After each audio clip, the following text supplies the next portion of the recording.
Hello hi friends అందరికీ ఈరోజు మన వీడియో వచ్చేసి సింపుల్గా హ్యాండ్ డిజైన్ అయితే చూసేద్దామండి. లోడింగ్ పద్ధతిలో ఎంత బాగుంటుంది కదా. లోడింగ్ పద్ధతిలో అనేది వేసినారనుకో కస్టమర్ నుంచి ఒక్క కంప్లైంట్ కూడా రాదండి. చూడండి, దానికోసం ముందుగా వచ్చేసి ఫ్రిల్స్ ఒక 2 ఇంచ్ క్లాత్ తీసుకొని ఫ్రిల్స్ అనేది ఇలా చిన్న చిన్నగా అనేది పెట్టుకోవాలండి. ఆ తర్వాత మెయిన్ ఫ్యాబ్రిక్ అనేది తీసుకోవాలి. హ్యాండ్కి అనేది మనం కట్ చేసి పెట్టుకుంటాం కదా, ఆ ఫ్యాబ్రిక్ అనేది తీసుకోవాలి. ఆ ఫ్యాబ్రిక్ మెయిన్ సైడ్ వచ్చేసి ఈ మనం ఫ్రిల్స్ పెట్టింది మెయిన్ సైడ్ అనేది తీసుకోవాలండి.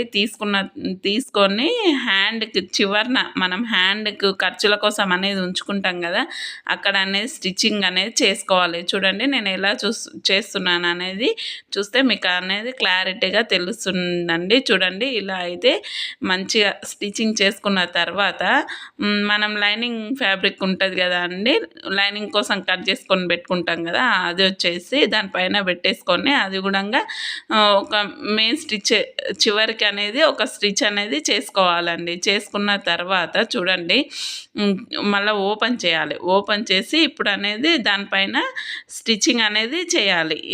ఎలా అంటే ఒక అనిగే కుట్ట అనేది ఉంటుంది కదా అండి, అట్లా వేస్తే మనకు బయటికి అనేది రాదండి. మంచిగా నీట్గా పర్ఫెక్ట్ ఫినిషింగ్ అనేది వస్తుందండి. అందుకనే నేను లైనింగ్ క్లాత్ మీద ఒకసారి అనిగే కుట్ట అనేది వేశాను. వేసిన తర్వాత ఇట్లా ఓపెన్ చేస్తే చూడండి ఎంత మంచిగా వచ్చిందో. ఓపెన్ చేసిన తర్వాత మెయిన్ ఫ్యాబ్రిక్ లైనింగ్ ఫ్యాబ్రిక్ పడేటట్టుగా ఒక కుట్ట అనేది వేసుకోవాలి. చూడండి ఎంత నీట్గా అనేది వస్తుందో. ఒక కుట్ట వేసుకున్న తర్వాత చూడండి ఎంత నీట్గా కనిపించింది. లోడింగ్ పద్ధతిలో మంచి సింపుల్గా డిజైన్ అయితే చూసేసినాం కదా అండి. మీకు ఈ డిజైన్ నచ్చినట్టయితే మన ఛానల్ సబ్స్క్రైబ్ చేసుకోండి, సపోర్ట్ చేయండి. ఇలాంటి మరిన్ని వీడియోల కోసం ఛానల్లో సెర్చ్ చేయండి, ఖచ్చితంగా ఉంటాయండి ఛానల్లో ఇలాంటి వీడియోలు. ఇంకా బ్లౌజ్ స్టిచ్చింగ్ వీడియోలు, హ్యాంగింగ్స్ వీడియోలు చాలా అయితే ఉన్నాయండి.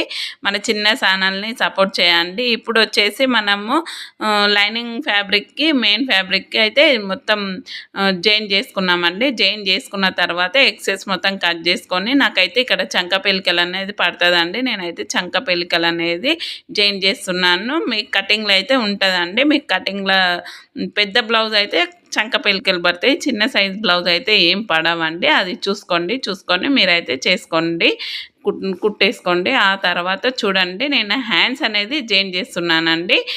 హ్యాండ్స్ ఎలా జాయిన్ చేయాలంటే మెయిన్ షోల్డర్ పైన మెయిన్ జాయింట్ అనేది ఉంటుంది కదండి, ఫ్రంట్ పార్ట్ బ్యాక్ పార్ట్కి, ఆ జాయింట్ దగ్గర నుంచి మనం వచ్చేసి బ్లౌజ్ హ్యాండ్స్ కట్ చేసుకున్నప్పుడు మనము ఒక పైనకి వచ్చేటట్టు ఒక టక్ అనేది ఇచ్చుకుంటాం కదా అండి, ఆ టక్ నుంచి ఆ షోల్డర్ జాయింట్కి ఆ టక్కి మ్యాచ్ అయ్యేలాగా పెట్టుకొని జాయింట్ అనేది చేసుకోవాలండి హ్యాండ్. అప్పుడైతే మనకు నీట్ ఫినిషింగ్ అయితే ఉంటుందండి. హ్యాండ్కి అయితే మీరు ఎప్పుడు హ్యాండ్ అలాగే జాయింట్ చేసుకోండి.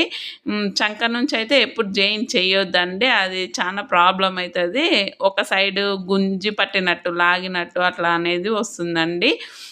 అందుకని చంక నుంచి అయితే ఎప్పుడు అట్లా జాయింట్ చేయకండి, షోల్డర్ నుంచి మాత్రమే జాయిన్ చేసుకోండి. ఇప్పుడైతే నేను మెయిన్ స్టిచ్ చేసిన తర్వాత మీకు చూపిస్తానండి ఎలా ఉంటుందో. బ్లౌజ్ చంకల దగ్గర ఎప్పుడు హ్యాండ్ పైనకే వచ్చేటట్టు చూసుకోండి ఖర్చు అనేది, అప్పుడైతే నీట్ ఫినిషింగ్ అనేది ఉంటుందండి. చంకల దగ్గర పట్టేసినట్టు అట్లా కాకుండా ఉంటుంది.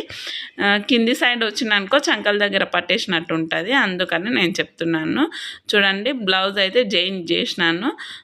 ఎట్లా వచ్చింది చూడండి, ఎంత బాగా నీట్గా అనేది కనిపిస్తుంది కదా. ప్లీజ్ సబ్స్క్రైబ్ చేసుకోండి, ఛానల్ సపోర్ట్ చేయండి, ఒక లైక్ ఇవ్వండి.